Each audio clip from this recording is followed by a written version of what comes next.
Hello everyone, स्वागत है आप सभी का हमारे यूट्यूब चैनल निधि पाठशाला में। आज हम लोग समझेंगे ब्रह्मपुत्र नदी तंत्र के बारे में, यानी ब्रह्मपुत्र रिवर सिस्टम के बारे में हम समझेंगे। सबसे पहले हम देखते हैं जो ब्रह्मपुत्र नदी है इसका उद्गम होता है तिब्बत के मानसरोवर झील से। वहाँ पर एक ग्लेशियर है जिसे कहा जाता है चेमा युंगडुंग ग्लेशियर। वहाँ से ये नदी निकलती है, आगे जाकर ये बंगाल की खाड़ी में गिरती है, यानी मुहाना इसका बंगाल की खाड़ी है।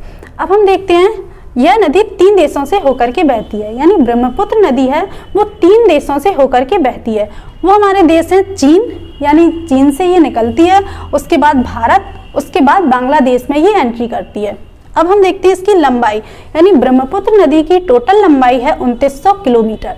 अब हम भारत में पूछा जाए, यानी भारत में इसकी लंबाई पूछी जाए तो 916 किलोमीटर भारत में इसकी लंबाई है। और ये भारत की सबसे चौड़ी नदी है। ये क्वेश्चन बहुत बार पूछा जाता है कि भारत की सबसे चौड़ी नदी कौन सी है, तो ब्रह्मपुत्र नदी है जो भारत की सबसे चौड़ी नदी है। अब हम देखते हैं इसके कुछ अन्य नाम हैं, यानी ब्रह्मपुत्र नदी को कौन कौन से नाम से जाना जाता है। तो ब्रह्मपुत्र नदी के जो अन्य नाम हैं, यानी तिब्बत में इसे कहा जाता है यारलुंग सांगपो नदी, और जब ये अरुणाचल प्रदेश में एंट्री करती है तब इसका नाम होता है दिहांग नदी। उसके अलावा असम में, यानी असम में जब ये एंट्री करती है तब इसका नाम हो जाता है ब्रह्मपुत्र। उसके बाद जो बांग्लादेश में ये फाइनली एंट्री करती है तब इसका नाम होता है जमुना, यानी बांग्लादेश में इसे जमुना कहा जाता है। तो ये क्वेश्चन बहुत ज़्यादा इनके नाम से पूछे जाते हैं, तो आपको इन नाम को याद रखना है। अब हम देखते हैं ये जो दुनिया का सबसे बड़ा नदी द्वीप है, ये क्वेश्चन भी बहुत ज़्यादा पूछा जाता है कि दुनिया का सबसे बड़ा नदी द्वीप है जिसे हम माजुली के नाम से जानते हैं, जो कि असम में है। ये भी ब्रह्मपुत्र नदी पर ही स्थित है, तो ये आपको पॉइंट याद रखना है।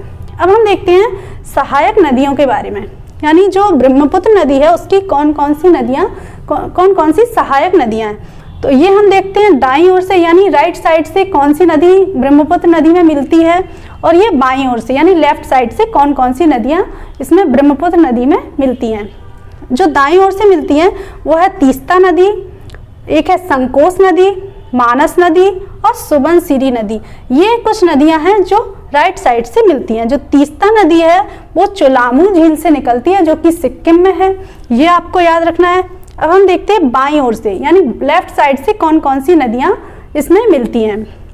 तो बाईं ओर से मिलती है देवांग नदी, लोहित नदी, धनसिरी नदी और कोपिली नदी। तो ये कुछ नदियां हैं जो बाईं ओर से ब्रह्मपुत्र नदी में मिलती हैं। जैसे हम ये स्ट्रक्चर से, ये मैप से देख पा रहे हैं कि यहाँ से ये ब्रह्मपुत्र नदी निकलती है और आगे जा करके ये अरुणाचल प्रदेश में एंट्री करती है। यहाँ पर है असम, तो असम में भी ये एंट्री करती है।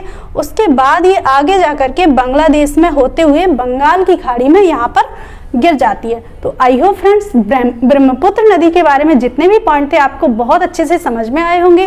तो अगर आपको हमारा वीडियो पसंद आया है तो आप हमारे वीडियो को लाइक कीजिए, हमारे चैनल को सब्सक्राइब कीजिए और शेयर भी कीजिए।